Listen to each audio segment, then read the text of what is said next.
مرحبا وسهلا. مرحبا. الله يبارك فيك. معنا السي أيوب رضواني، وهو باحث في السياسات العمومية، وكاتب عدة مؤلفات في ما يسمى الوعي السياسي. غنبدا بواحد المقولة بسيطة كتقول في المقالة ديالك: أنا لا أفتخر بتشييد ملعب في 14 شهر ومستشفى جامعي في 10 سنوات. في حين كاين اللي كيجاوبك كيقول: أنا أفتخر بمركز سادس عالميا، وهذا إنجاز مكناش ننكروه، وأي نهضة كتبدا بواحد الخطوة. بدا مرحبا بكم. شكرا. مرحبا بالمشاهد الكريم ديال هذا البرنامج هذا. شكرا على الاستضافه. هو هاد المقال ديال انا افتخر، الحمد لله اللي كان واحد المقال عرف واحد الانتشار واسع، تقريبا 2 مليون ديال القراء اللي قراوه وطلعوا عليه. هو بحال 2 مليون. نعم 2 مليون، تقريبا مليون وبالضبط 1,700,000 ألف واحد اللي قراوه، يعني الشخص اللي قرا هذا. داكور. ماشي كاين الفرق بين لي في وبين لي سبيكتاتور. هذا كان مقال بحال بغيت نعبر به هنا على واحد الفئة ديال الناس كبيرة وصوتها مغيب.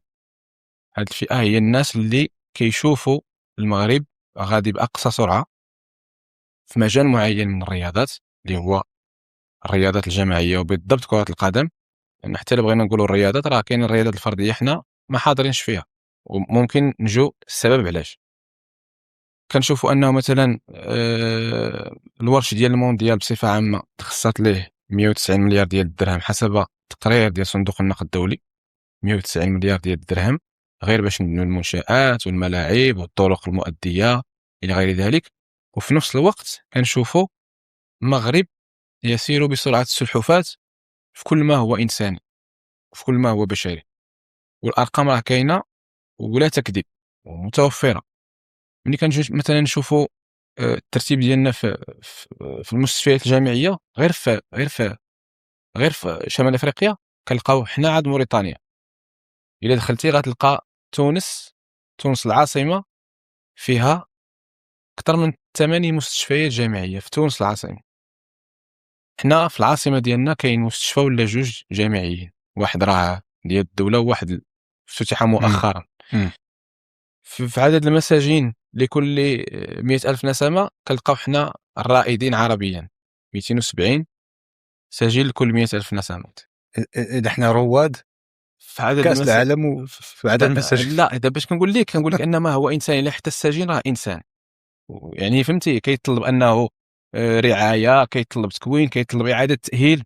صحيح. حنا كنعتبروا السجين رحمه الله هذاك غير كيعطيك مؤشرات بشريه اللي كتبين لك هذا الاختلال. في هذا كتشوف مثلا في التنميه البشريه 20 عام وحنا في 123. يلا العام اللي فات عاد كنا 121 ولينا 120. كتشوف في التعليم هاد التصنيف يصنفك 154 في الجوده، هذا يصنفك 120 في العداله ديال الولوج الى غير ذلك. كل شيء هذه المؤشرات هذه الناس واخا ما كيعرفوش يعبروا عليها تعيشوها، وكيطرحوا تساؤلات علاش حنا غاديين بهذا المغرب السرعتين. وحتى يجي يشوفوا في الاعلام سواء الرسمي ولا الاعلام شبه البديل اللي هو السوشيال ميديا، كيلقاو واحد الصوت هو اللي كاين، هو صوت المغرب السريع، بينما صوت المغرب الهامشي كيلقاوه مغيب. منين انت كتجي كتكتب كتقول اودي انا بغيت قبل من التيران بغيت السبيطار، كتقول لهم انا بغيت قبل من تي جي في بغيت انا غير نفق ديال تيشكا اللي من الاستقلال وديك الاغنى جهه في المغرب راه عايشه العزله.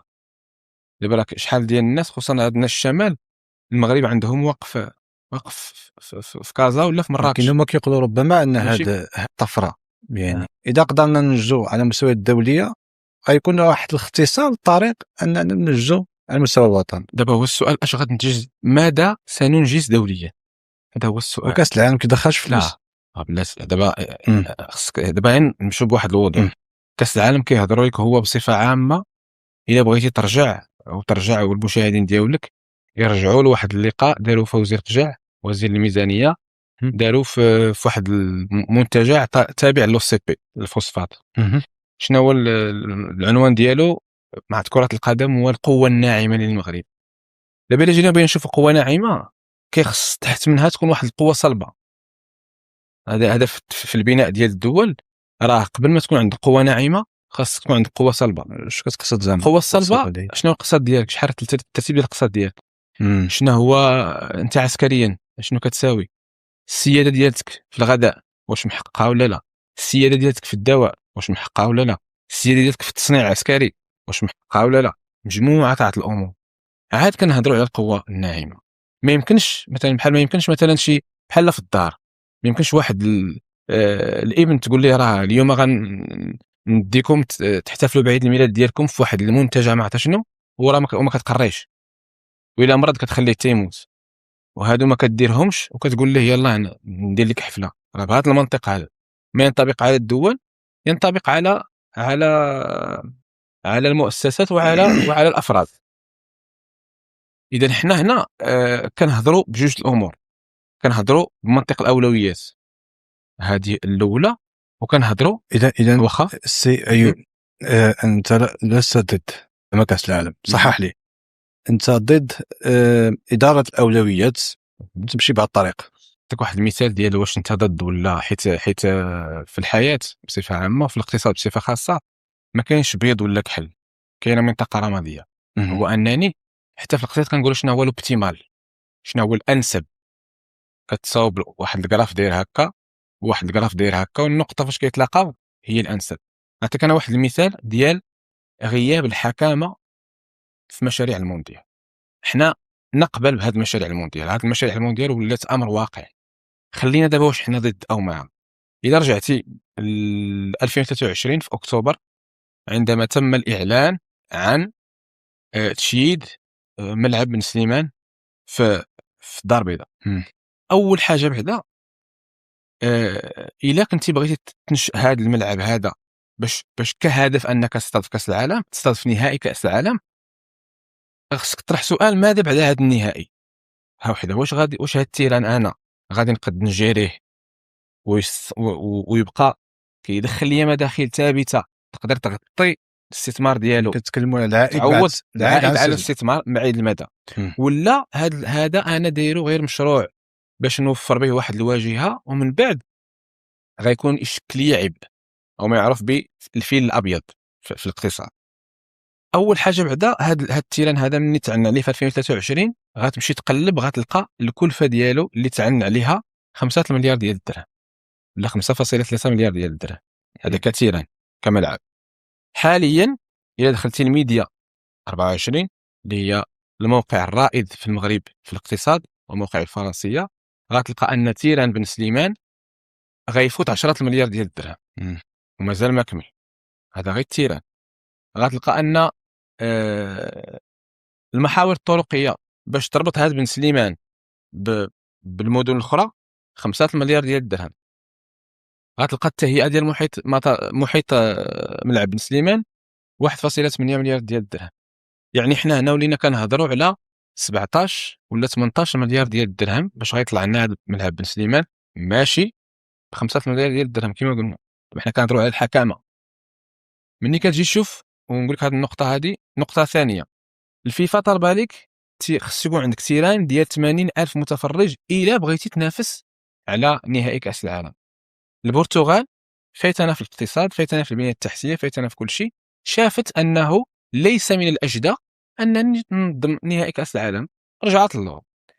البرتغال سحبت سحب ما بغاتش تنظم نهائي ديال كاس العالم ببساطه. علاش؟ لان العائد الاستثمار العائد ما محتاجوش. قالت لي انا بغيت غير يعطوني غير 10 ولا 15. العائد كيتحسب دراسات الجدوى، يعني دراسات الجدوى. واش المغرب دار دراسات الجدوى في هذا؟ ما دارهاش. لا، وإلا رجعتي المغرب ما دارش دراسات الجدوى.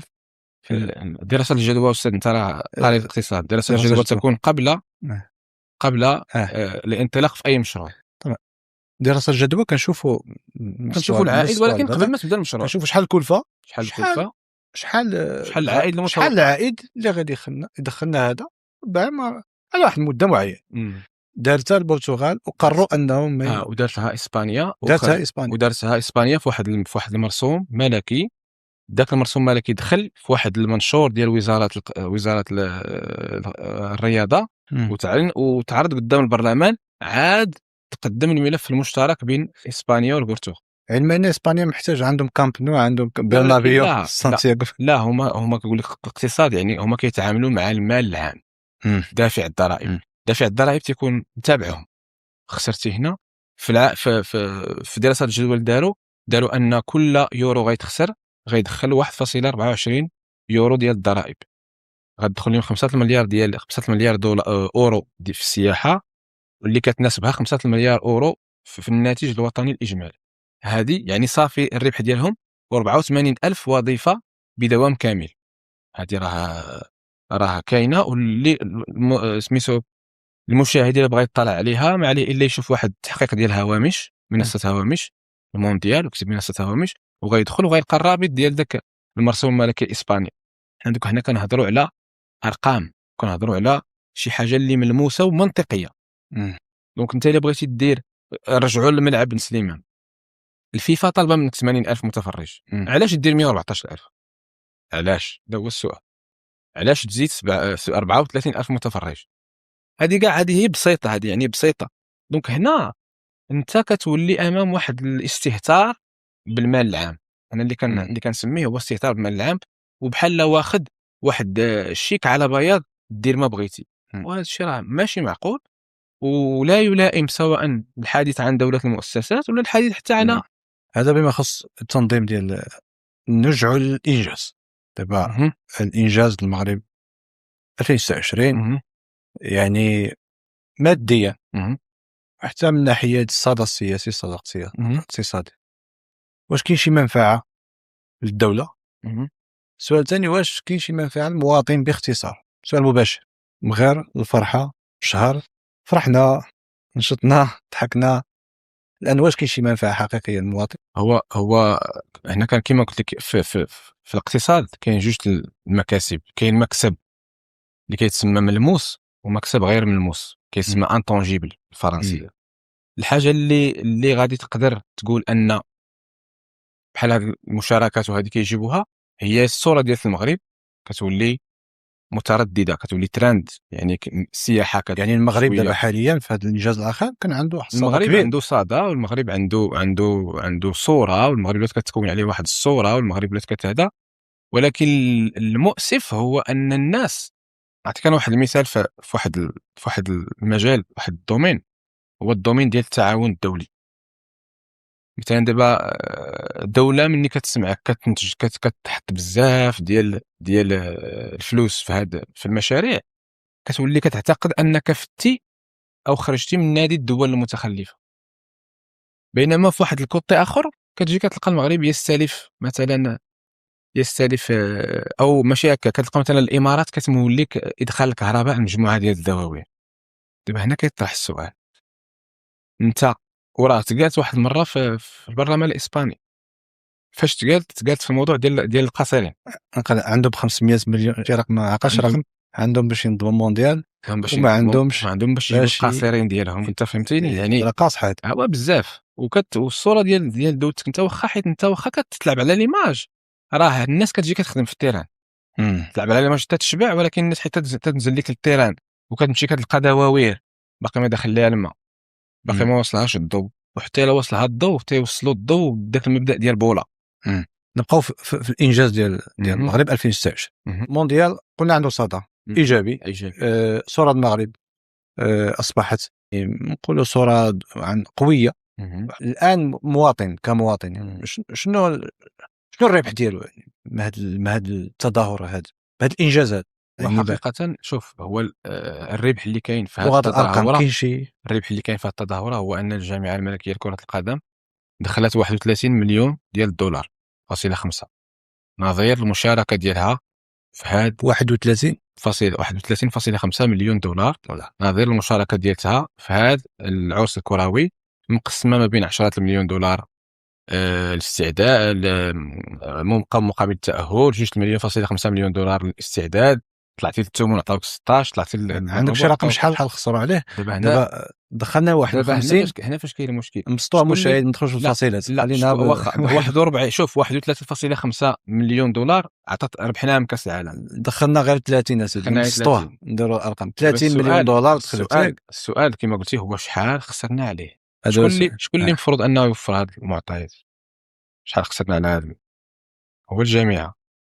الجامعه في اخر جامع عام داروا جامع عام ديال الميزانيه، راه هضر عليها السي المهداوي، قالوا شحال صرفوا في الضوء، شحال صرفوا في الماء، شحال صرفوا في الكونيكسيون، شحال صرفوا في الكارديناج. الله يعاون وجماعه طويل بداو كيصفقوا. هذا هو التقرير المالي والاداري والادبي. هنا خصنا نطرحوا السؤال، حتى حاجه ما قالوا شحال صرفنا على اللاعبين، شحال صرفنا على المدرب، شحال صرفنا على المصاريف مجهوده. الله اعلم. وهنا علبه سوداء، انك انت ياك كتفرح بالانجاز وكتفرح بكل شيء، وفر للمواطن المعلومه. وراه اللاعب الدولي يوسف روسي فات 190 راه فات دخل في واحد وصلت كاع حتى القضاء بينه وبين فوزي القجع، لانه اتهم مجموعه ديال العناصر في الجامعه بانها كتبيض كتسيء الاداره، كدير. علاش؟ لان الجامعه الملكيه لكره القدم ولا الاداره ديال الجامعه الملكيه لكره القدم ولات كتعتبر الجامعه وكانها سر من اسرار الدوله. بحال السبي. حنا علبه سوداء، حنا نقدموا لكم الانجاز ولكن ما نقدموش لكم بشحال باش طالع علينا.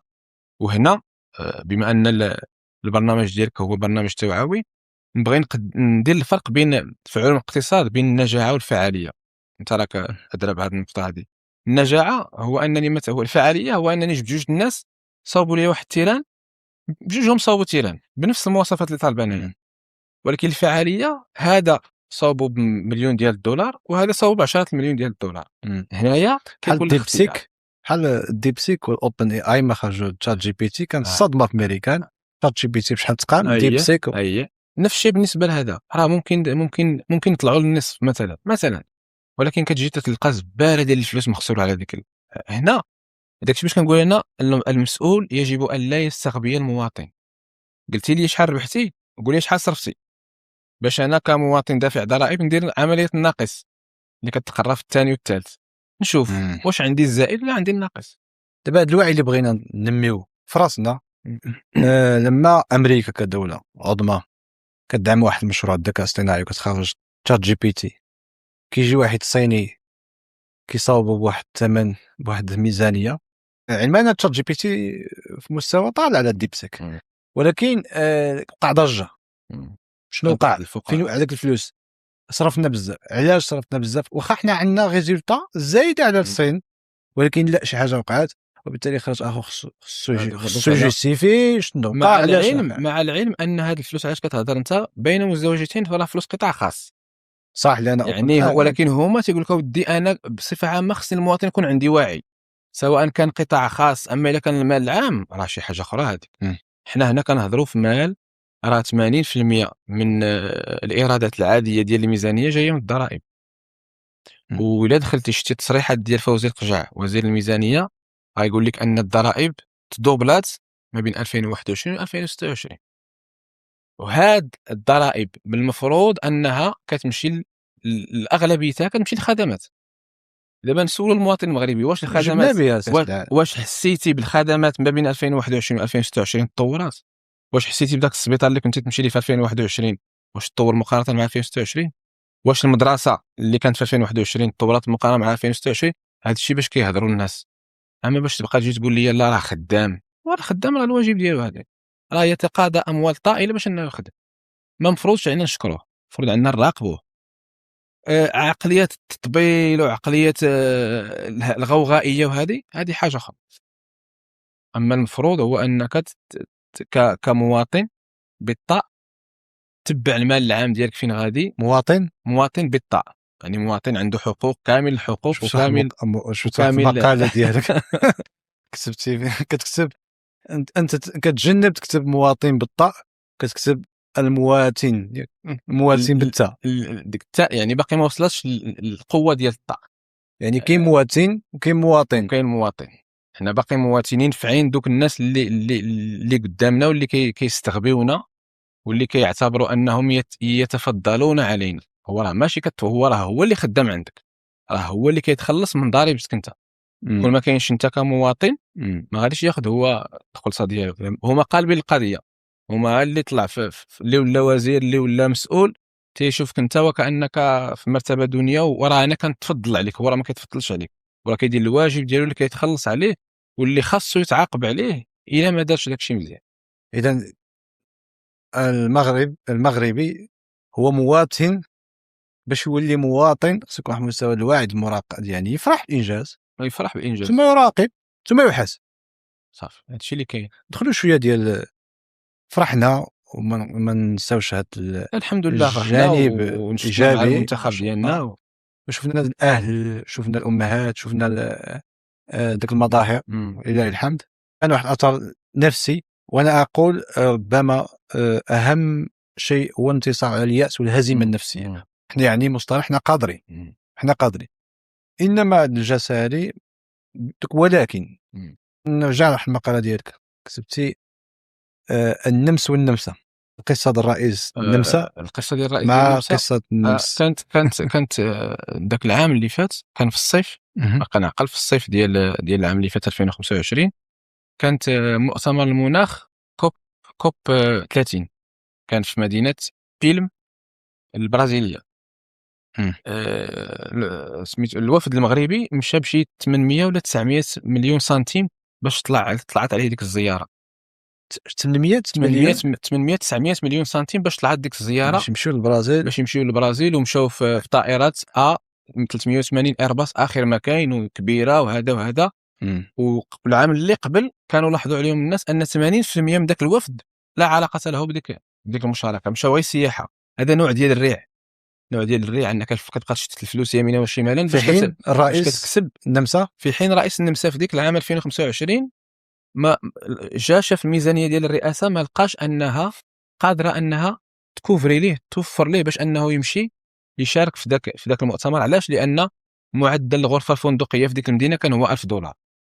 هو يعلنها صراحه راه مكتوبه ومنشوره. $1000 الليله الواحده. يعني مليون سنتيم تقريبا الليله الواحده. قال لهم ميزانيه الرئاسه لا تسمح بهذه المصاريف هذا، وما مشاش مع انه كينتمي للتحالف البيئي. التحالف البيئي يعني كتعرف دوك كاين الخضر، كاين اليسار، كاين اليمين. حنا عندنا رجل محروقات نهار كان هو كيلوث في البيئه، ونهار كان مؤتمر المناخ مشى المؤتمر المناخ على حساب دافع الضرائب 900 مليون في اكبر طياره وبخير. دونك هنا هذه انا ديما كنستحضرها، كتبت عليها ذاك العام وكتبت عليها هذا العام.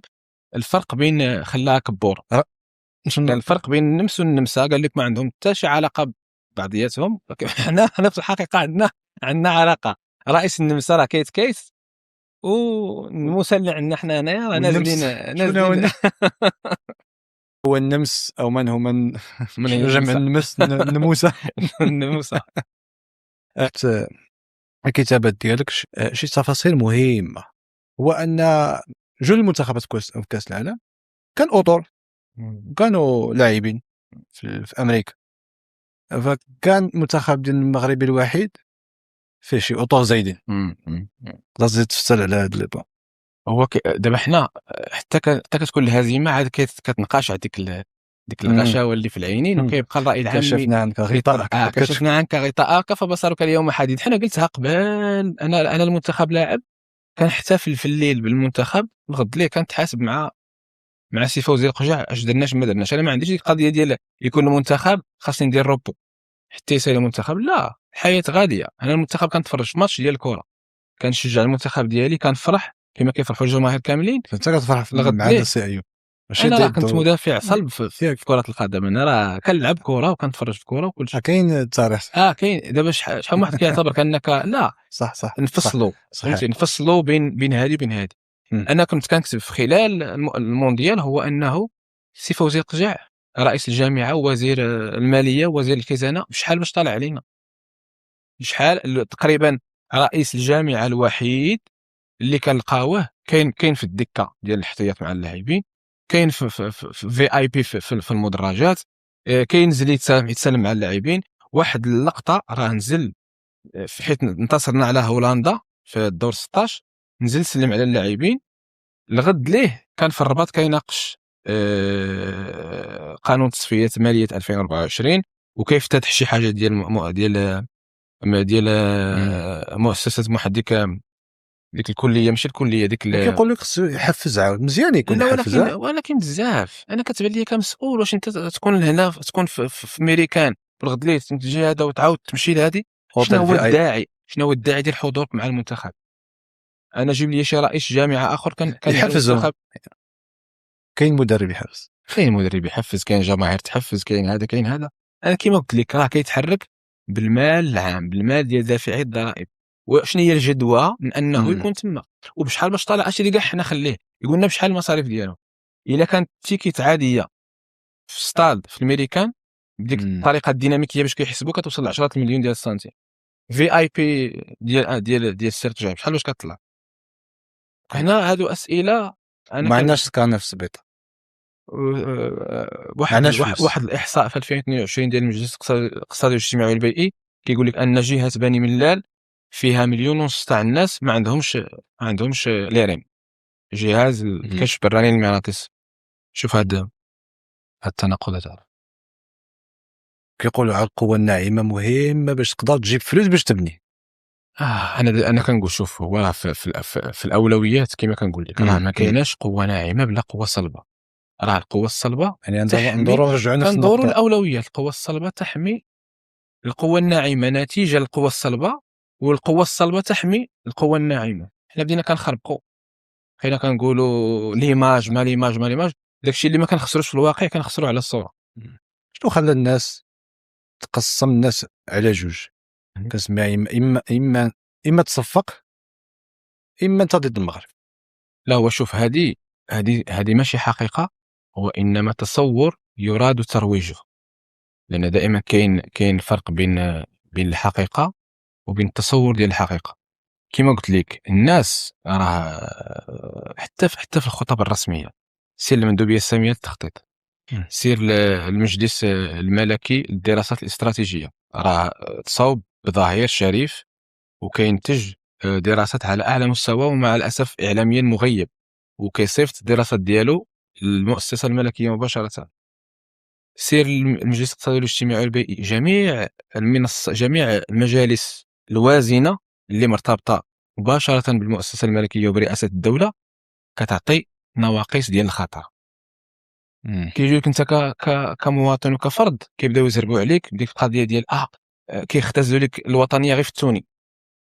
توني ما كتشجعش المغرب، ما كديش اسيدي كاع ما نشجعش المنتخب، من حقي ما نشجعش.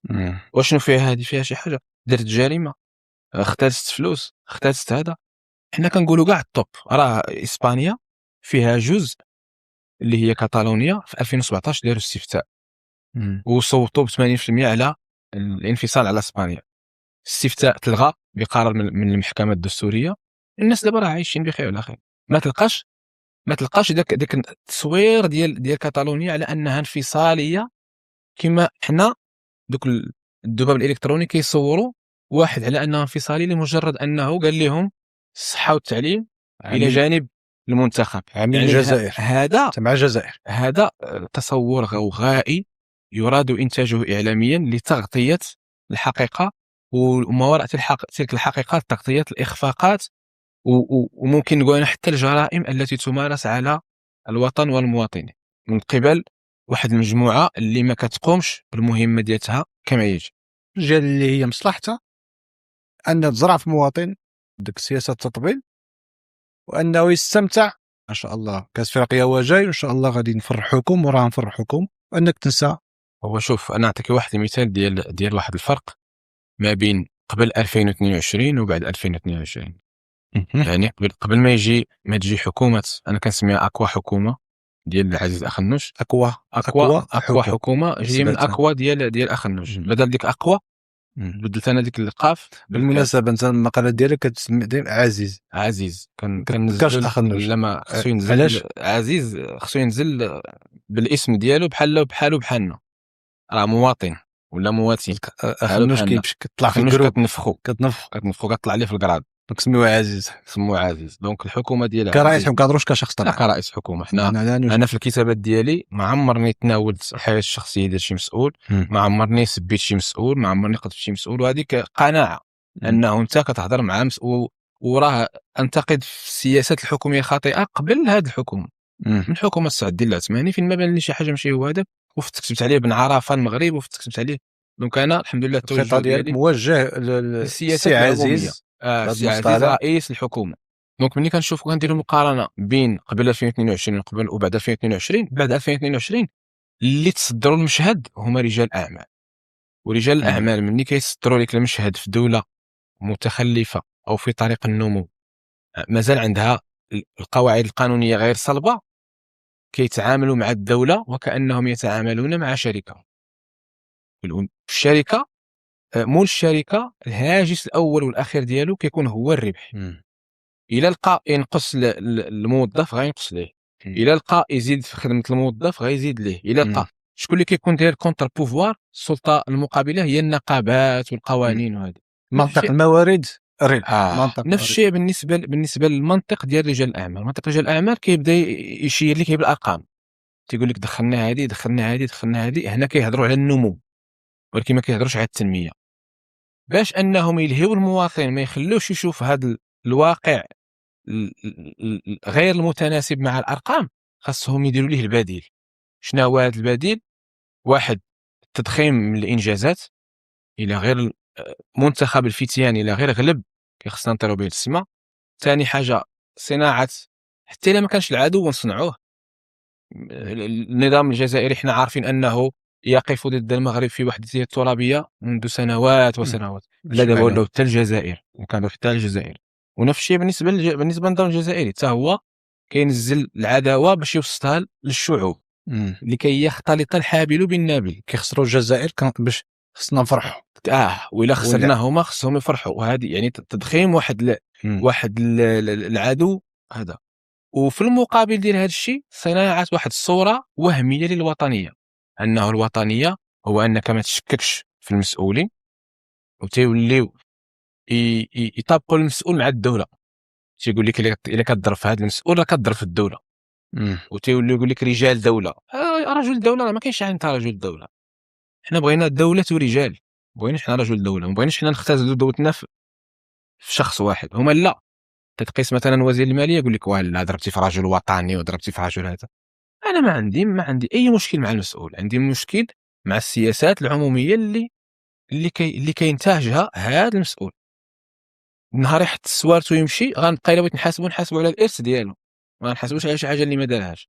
دونك هنايا صناعه وطنيه مزيفه كيصنعوها، ولكن اعلام راه صناعه ويقدموها للمواطنين ولا للناس، كيبقاو الناس منهيين فيها. علاش؟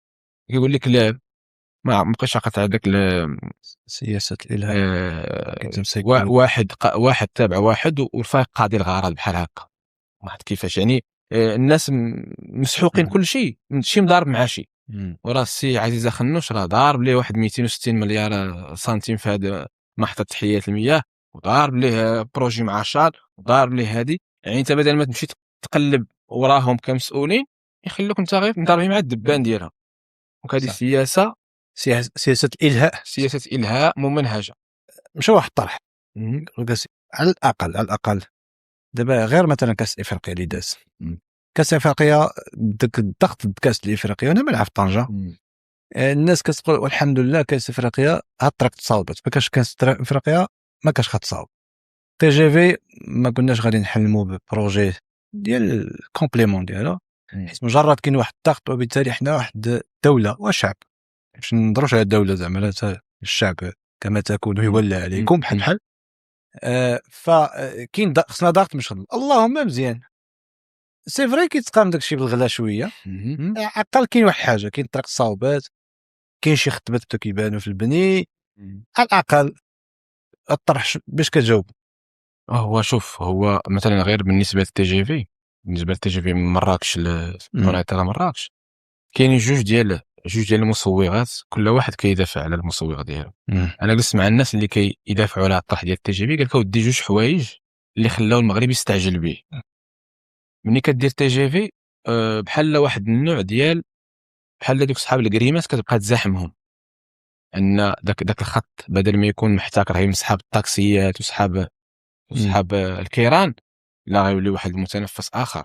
دونك حتى صحاب الكريمات اللي كانوا كيستافدوا من الكريمه الريع ديالها غادي يحيدوا لانه ما يبقاش عندهم ربح. هذا المنطق. المنطق الثاني هو انه كيقول لك او من الاحسن نديروه دابا، الا درنا في 2035 غيكونوا الاسعار طلعوا. يعني اللهم نبكروا به كما كيقول مم. اللهم نقادو.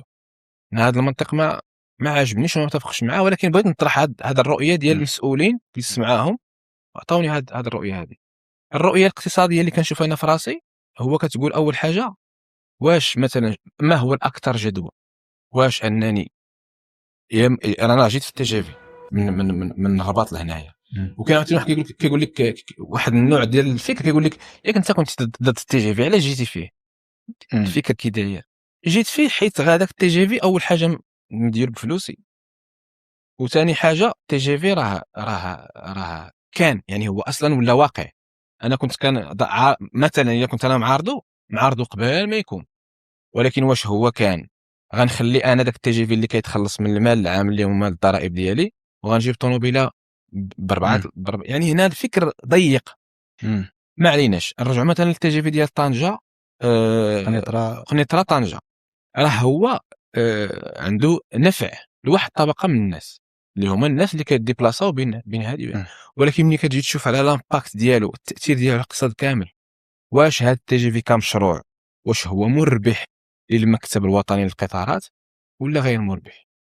هذا سؤال. انا هذا السؤال هذا كيطرحوه الناس من نهار بدا التي جي في، ما عمر شي مسؤول خرج وجاوب عليه وقال لنا هذا التي جي في واش مربح للاقتصاد، ماشي لديك 100,000 ولا 200,000 اللي كيركبوا فيه وهم محقون فهمتي؟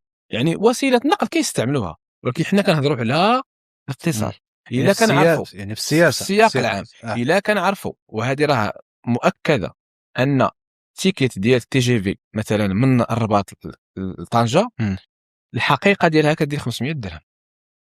شحال باش كنقطعوا حنا؟ 205 درهم. هذاك الفرق شكون اللي كيخلصوا؟ المكتب الوطني للقطارات. المكتب الوطني للقطارات كيخلص هذا المشروع هذا حتى الان خاسر فيه، حتى الان وكيخلص من عنده حتى الان شي مزيان لينا. لا كيدعم، انا كنقول لك لا كيدعم.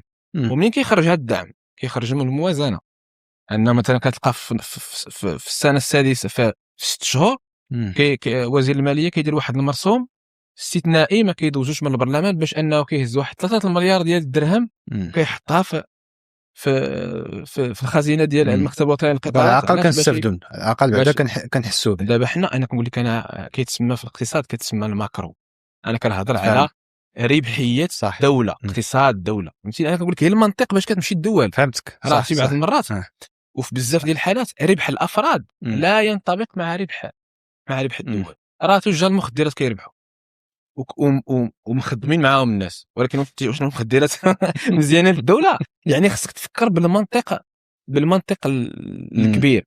حنا كنقولوا بدي غير مني يبغي يكون شي مشروع تعاملوا بهذا المنطق بجوج حوايج، منطق الاولويات ومنطق الجدوى. وانا كنقولها ونعاود نقولها. كنظن الاولويات باينه في المغرب، ما تحتاجش شي ما تحتاجش دراسه، ما تحتاج كونسلتين بيرو ديال اليابانيين. خاص الموضوع باين زعما الصحه، التعليم، الارقام البسيط. لماذا امور واضحه لهذه الدرجه؟ مسائل الصحه، التعليم، الاقتصاد، كلشي. واش موضوع قله كفاءه او قله او انعدام اراده؟ سؤال مباشر. هو الى جيت تشوف دابا المغرب مثلا، الاحزاب تمت تنحيتها ولا تمت اضعافها؟ احزاب ما بقاوش احزاب في المغرب كما كانوا، الا باقيين على شي احزاب ما بقاوش. النقابات راه كتشوف ميته، راه كانوا كيضربوا مع عز اخنوش على زياده ديال 5% ولا مع 10% في عيد الشغل، ما عطاش لهم. غنرجعوا على واحد، غنرجعوا لها.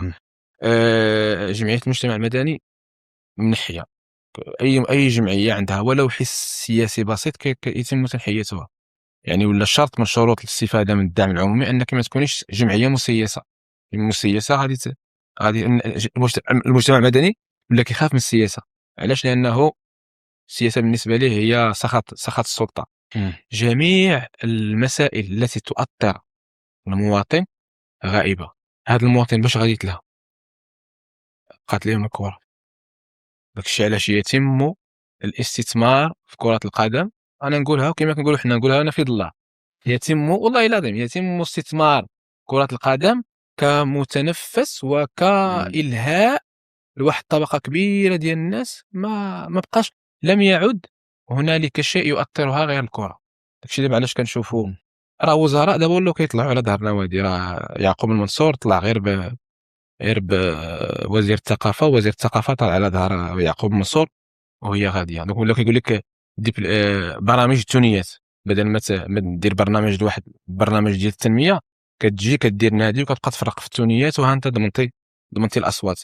اذا كره القدم ولات مخدومه على هذا الاساس، حتى من ناحيه المساهمه ديال الرياضه ككل في الناتج الوطني الاجمالي. انا كندعي للساده المشاهدين انهم يطلعوا على تقرير المجلس الاقتصادي والاجتماعي والبيئي العام 2020، كيقول لك انه الرياضه بصفه عامه لا تساهم سوى ب 0.5% من الناتج الوطني الاجمالي. 0.0 0.5%، 0.5%. يعني نص درجه باش كتساهم في الناتج الوطني الاجمالي. على نقيض المانيا ولا اسبانيا راه كتلقى اقتصاد رياضي. حنا هنا شنو هو المقاربه باش كنقاربوا كره القدم ولا الرياضه بصفه عامه؟ اذا حنا الكابي اي المؤشر ديالنا هو الفرح، ماشي يقول لك نفرحوا الفرحه والناحيه الاجتماعيه والناحيه ونفرحوا هذه بهذه فحروهم كما قال الحكيم. دابا هذه مثلا هذا الموضوع راه يستحق مناظره وطنيه. علاش ما تكونش مناظره وطنيه على هذا الشيء؟ كتكون مناظره وطنيه على التشغيل هذا، يجيبوا الناس اللي معاه ويجيبوا الناس اللي ضد، وكما كيقولوا الحكم لعامه الناس، ولكن اللهم خص واحد الصوت هو اللي يبان، وواحد الراي هو اللي يبان، واي راي مخالف فهو يعتبر خائن وعميل. خلاها عادل امام. ذكرت واحد النقطه غنفتح ليها قوس ونسدوها باختصار، هو القضيه ديال السياسات العموميه. مؤخرا السياسات العموميه من ناحيه الاقتصاد، موضوع ديال ازمه اليد العامله. كاين واحد المفارقه عجيبه، بطاله طالعه طالبين الناس الخدمه، كيف يقول لك الخدمه هي بالضبط. كنهضروا على ازمه الكابلاج، ازمه الشركات الكبرى حاليا اليد العامله، والناس ما بغيتش تخدم. كيفاش كتشوف الامور؟ بالنسبه لهذه الازمه ديال بين قوسين ازمه اليد العامله في الكابلاج، راه يلاه بانت هذه السنه هذه. الا بغينا نجي نشوفوا بعدا خصنا نطرحوا السؤال، واش ديك المهنه ديال الكابلاج واش هذيك بعدا مهنه او استعباد؟ لان انا قبل شي 3 سنوات 4 سنوات كتبت مقال سميتو عبوديه الكابلاج. هذا المقال هذا على يعني مبني على شهادات ناس وبنات خدامين في داك الكابلاج. وهذا ملي كتجي مثلا البنت تبقى 12 ساعه هي واقفه، ولا 8 سوايع كونتينيو هي واقفه، عندها ثلث ساعه باش انها تاكل ودير النظافه ديالها الشخصيه وديالها وترجع توقف، لدرجه انهم كيتصابوا بالدوالي. الدوالي يعني كيسموهم لي فاليز. واش هذه خدمه؟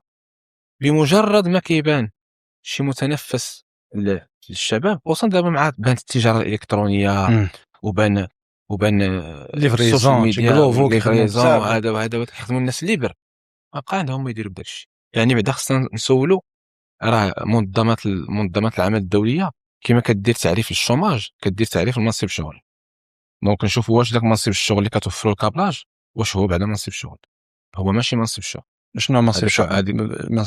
منصب الشغل خصو يكون عنده على الاقل ماشي حتى الحد الادنى للاجور، من الحد الادنى للاجور ديال المغرب راه ماشي هو هذاك. على الاقل النقابات كتقول لك 5000 درهم، هذا هو الحد الادنى ديال الادنى. ثاني حاجه احترام المواعيد ديال العمل 8 سوايع، احترام مواعيد الروبو يعني استراحه اللي هي ساعه. ثالث حاجه الضمان الاجتماعي يكون كامل، حقوق التقاعد تكون كامله على الاقل الا كانوا هذا 4 ولا 5، مع خدمه تكون دائمه. الواقع دابا كيخدموا السبت والحد لي زور سوب 12 ساعه. يعني فهمتي ملي كتبقى ترون ما كتهضرش انت على عمل، كتهضر انت على استغلال. دونك انت هذاك الكابلاج كاع حيدو من الوظائف، حتى دير ليه النيفو ديال الوظيفه، عاد ديك الساعات طالب انهم الناس يجوا يخدموا عندك. ولكن كيهز بزاف، راه الاف الناس خدامين. هو كيهز لان الناس ما لاقيينش. دابا الناس خصك تعرف انت واحد القضيه، انه السبب المباشر ديال هذا ازمه البطاله في المغرب هو الاختيارات الكبرى ديال المغرب. اعطيك انا مثال سريع. 170 مليون ديال الدولار في مصر اش كدير، و250 ولا 280 مليون ديال الدولار في المغرب اش كدير. 170 مليون دولار في مصر غتدخل تقلب عليها في واحد المنطقه سميتها عندهم منطقه شرق الاسماعيليه. في قناه السويس داروا منطقه صناعيه تما.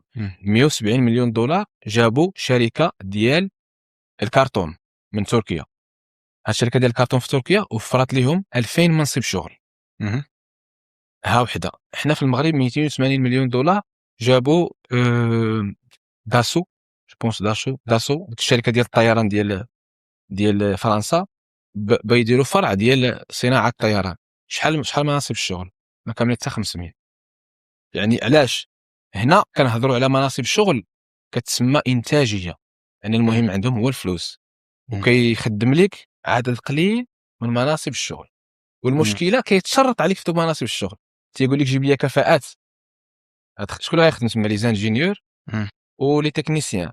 انت علاش على ما غضغط على لي زيكول ديالك، غادي تنزل عليهم وتقدر تكري دي ليسونس ما كانوش كاع، وتقدر يعني انت كتجند كل شيء خدمه ديك الشركه.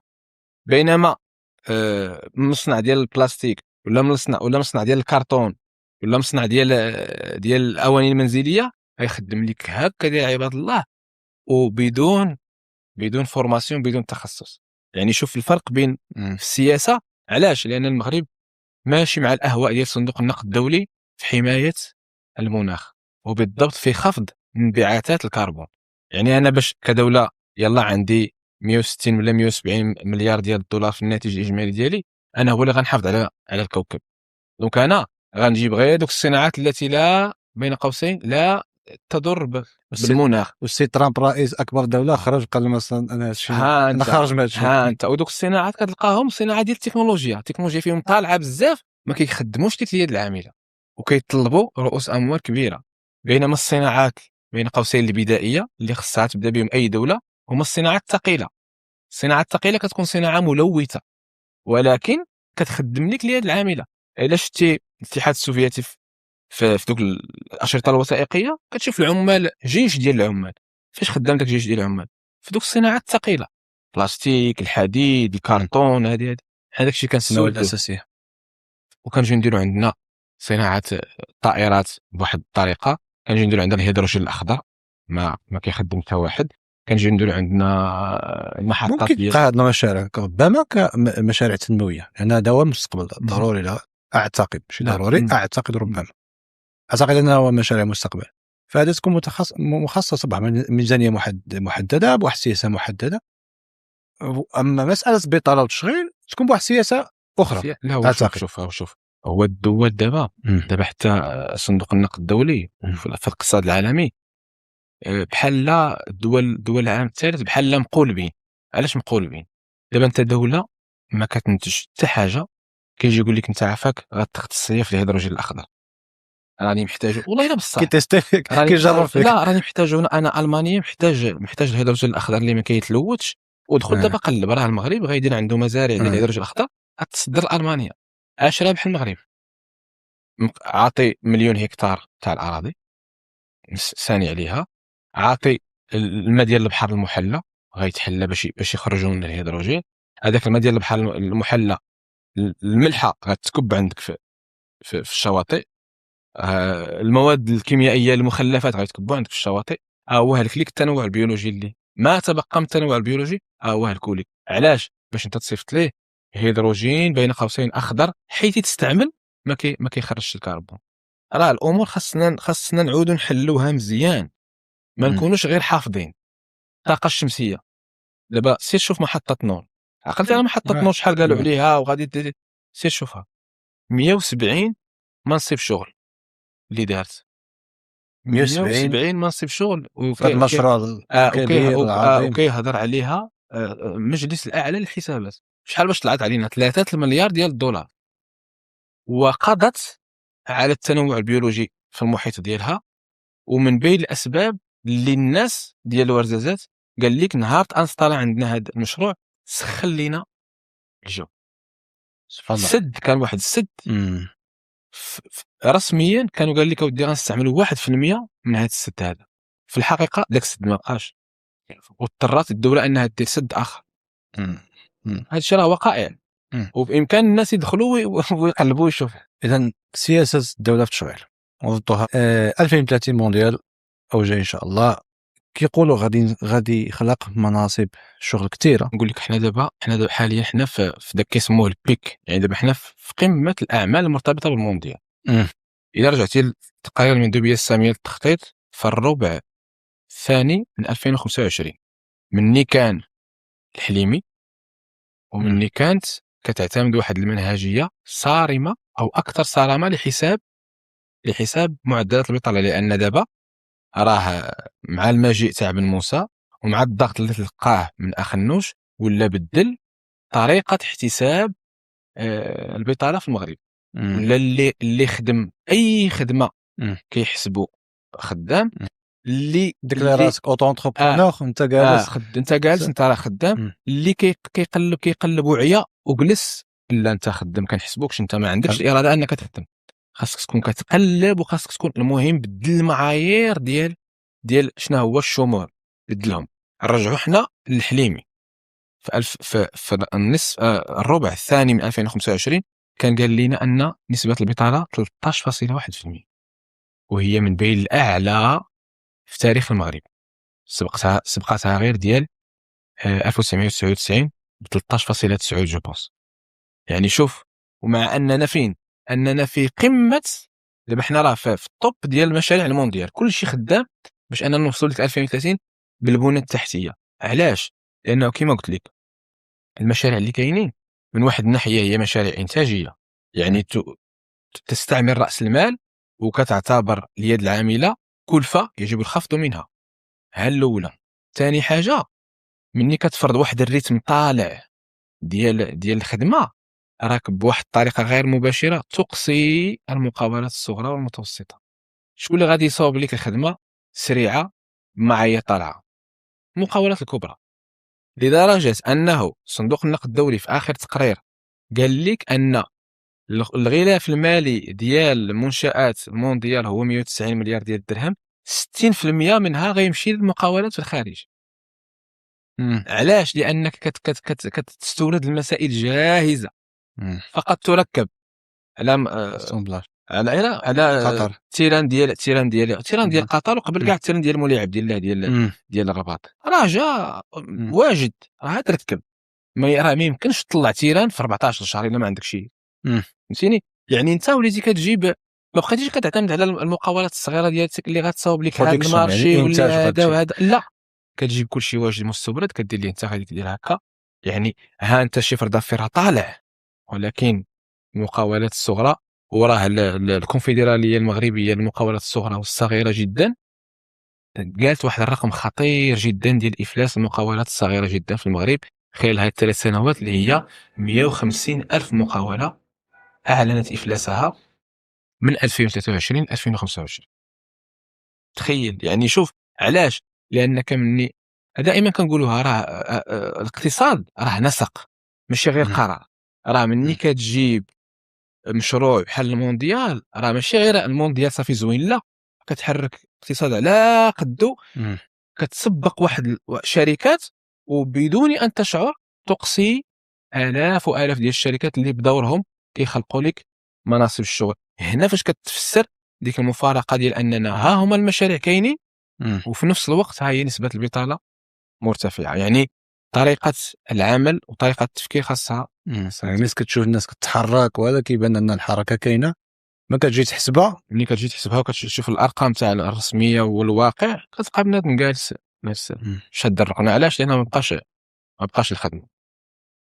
كوميم نقولوا كيستافدوا من الطرقان اللي تصاوبوا بعدا على الاقل الشجر باش نخلفوا الظرف قهاوي تزادوا مزيان. لا ولكن شوف، شتي نقول لك هذه الاقتصاد ما كنقولوش واش ما كاينش فيه ما كنستافدوش ولا كنستافدوا.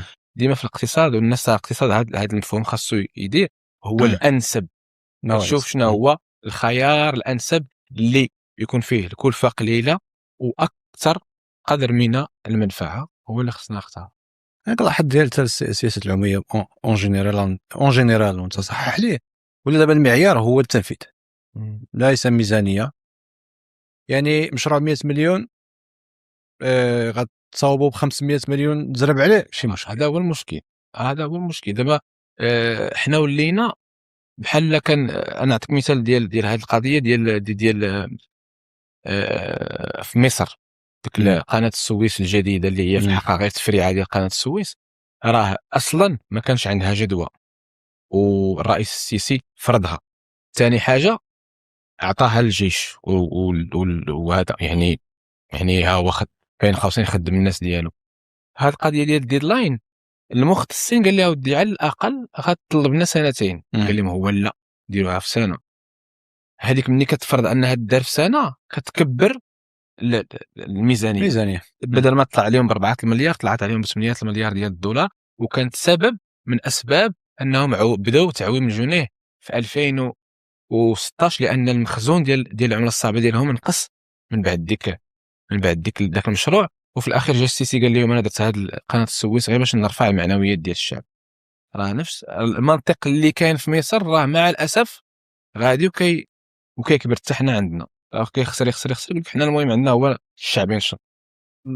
كنشوف واحد السطحيه كثيره من الاجوبه كتقول لك الحمد لله حنا بخير ولا ما كتصدم على راه خدام خدام الحركه العام زين شوف الحركه وناش ناشطين وناش ضاحكين. انت كتقول البطاله دابا دوز. فكيفاش نطلعوا الوعي ديالنا كاشخاص عاديين؟ شنو كيخلي الانسان ما يكونش واعي بهذه وكيفاش يرجع واعي؟ هو حنا المسؤوليه كما قلت اول حاجه المسؤوليه ديال النخبه. مثلا انت انا الناس اللي كيصنفوا راسهم مثقفين ولا كيصنفوا راسهم واعيين خصنا ندخلوا لهذا الدومين بجرأه وندخلوا ليه بمسؤوليه وندخلوا ليه بتوازن وندخلوا ليه بهذه ونحاولوا ما امكن. الى رديتي البال مثلا في الكتابات ديالي كنبسط المفاهيم ان المسؤوليه ديال المثقف هو انه خصو يبسط المفاهيم ويعربها للناس ويحطها في واحد الكادر اللي ساهل. مثلا حنا واحد الوقت الى رديتي البال راه الاقتصاد كان يعني مختص غير بالناس ديال فرنسا الفرنسيه. لحد الان دابا النشره الاقتصاديه كدار بالفرنسي. يعني نتوما اللي كتهضروا بالعربيه ما عندكم كاع حق تهضروا في لابورس ولا هذه السياسه فهموها الناس. تطلع بنكيران بدا كيفهم شويه ماشي يفهم لانه بسط للناس. راه هذيك ماشي شعبويه. هذيك الواو راه كيديروها غير باش يشوهوا المفهوم. اذا السي ايوب كيفاش نكونوا حنا مبادرين برواكتيف؟ يعني كيفاش نكونوا مؤثرين؟ كيفاش نبنيو واحد الراي معين مع واحد الحفاظ على واحد التوازن؟ يعني كيفاش يكون عندي واحد فاعليه في الساحه غير كاين واحد النوع التوازن ما بين داك ما يسمى كنسميه انا العنتريه كيكون شي واحد سخون واخراج الدوله عندنا وما بين واحد الجمود ودي احمد الله كتاكل خبيزتك بهدوء وبتحليل مبسط. كيفاش اي شخص من يوجد بسيط عنده هاتف عنده فكر ويزاحم التفاهه كل الانواع ديالها ويزاحم ما يسمى سياسه الهاء نسميوها السياسه العموميه اللي دوينا عليها. هو هذا كما قلنا مسؤوليه ديال اي واحد حامل فكر، اي واحد مثقف، اي واحد استاذ، اي واحد صاحب راي. مسؤوليه ديالو كما قلنا انه يدخل لهذا الميدان هادي يبسط الامور للناس بدون ان تفقد قيمتها. يعني شعبيه المعلومه خصها تنزل من ذاك البرج العاجي ديالها اللي هي خاصه غير بالنخبه وثلاثه كيعرفوا غير الناس الكبار. لا، خاصنا اقل واحد تعلما في المجتمع خاصو يعرف قواعد الاقتصاد. خاصو الى رديتي البال راه هذا الشيء عاوتاني كيتعلق بالثقافه. حنا مع الاسف وارثين ثقافه فرنكوفونيه جامده. الثقافه الفرنكوفونيه ثقافه نخبه ماشي بحال الثقافه الانجلوساكسونيه.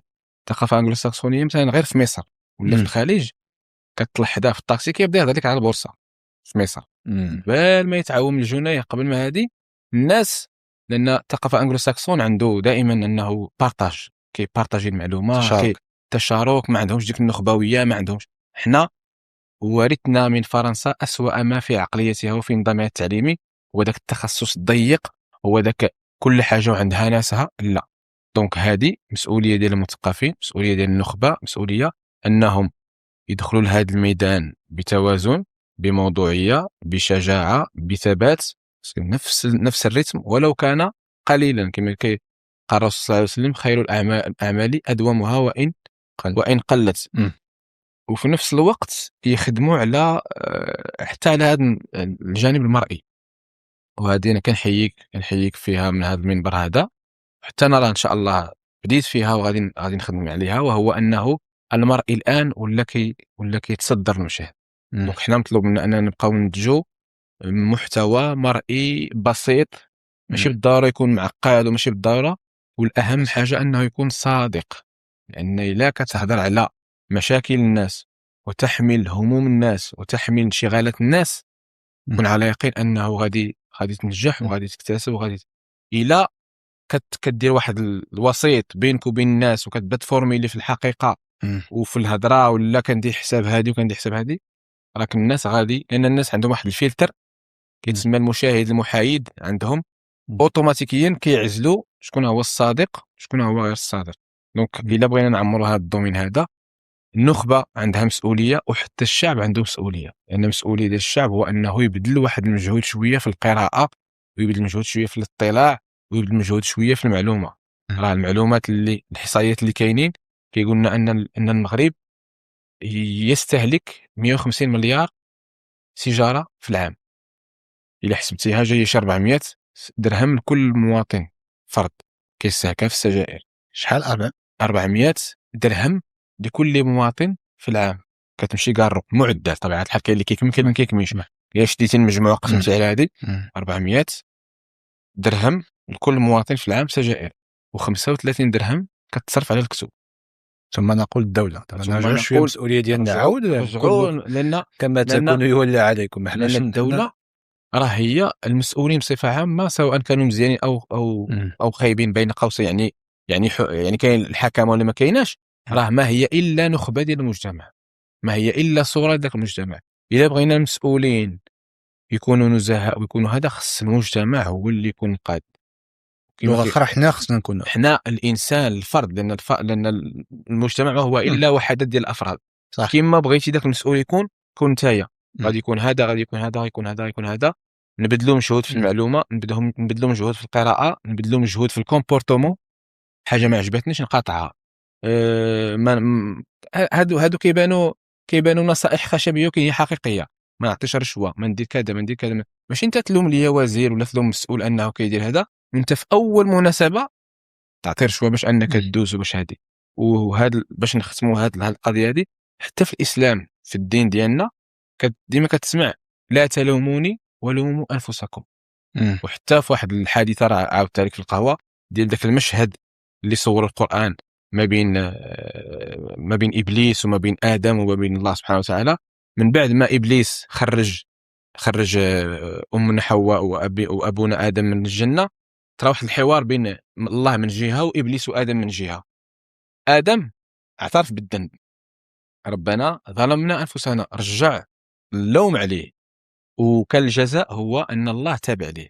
بينما ابليس قال الله فبما اغويتني، يعني ابليس رمى اللوم على الاخر واستحق طرد من رحمه الله. هذا راه درس في في كيفاش خص الانسان يتعامل، كيفاش انه دائما يرد اللوم لنفسه اولا، ويخدم على راسه بالموازاه مع الخدمه ومراقبه الاخر. صحيح نصيحه واحده، قاعده واحده كمختص في وعي السياسي: اقرا. خصو بنادم يقرا. القراءه هي اللي القراءه هي اللي كتصنع شخصيه الانسان، وهي اللي كتبدل شخصيته، كتبدل الكومبورتمون ديالو في الواقع. جوج حاجات يقراهم، شي كتب ننصحهم بشي حاجه. انا ننصح كل واحد يقرا التخصص ديالو وكتاب في العلوم الانسانيه بالتوازي، فلسفه، تاريخ، علوم سياسيه. هذا مثلا 2 كتب 3 كتب في العام يبدا بهم راه مزيانه. 2 صفحات في النهار، 3 صفحات، وداك الشيء تراكم بلا ما يحس غيبقى يشوف انه هو ولا كيتبدل من الداخل. لان انا دائما كنقول ان القراءه كتبني الشخصيه، المشاهده كتوجه، كتقول دير هذه ما ديرش هذه، ولكن شكون اللي كيحفر وكيخلي الاثر ديالو هو القراءه. اخر سؤال سي ايوب، يفتخر او لا يفتخر بالمغرب؟ والحمد لله كنفتخر ببلادي، ولكن ديما هاد ولكن كاينه، لانه دائما كنقولوا انه كاينه المنطقه الرماديه. افتخر ببلادي ولكن مجموعه ديال المتطلبات اللي خصها تكون صح، ومتطلبات اللي راه يعيها من اقل مواطن حتى الاعلى هرم السلطه، خصنا تطبق. صح. اذا نفتخر بالمغرب، نعم، ولكن طموح ندوزو من مواطن الى مواطن. الى مواطن. انا كنقولها لهم كنقول لهم علاش نقارنوا راسنا بسوريا ولا باليمن ولا بتونس ولا بالجزائر؟ قارن راسك بالمانيا. المانيا اللي المساحه ديالها صغر من مساحه المغرب والناتج الداخلي ديالها اكبر من ناتج 54 دوله افريقيه. لا كطرح السؤال علاش هما هكا وحنا ماشي بحال شي. دونك راه رحلتي من النمس الى النمس. شكرا شكرا سيدي ايوب، شكرا جزيلا على السفر ديالك وجيتي وتعبتي، بارك الله فيك. شكرا لكم، نسال الله عز وجل يوفقنا لكل خير.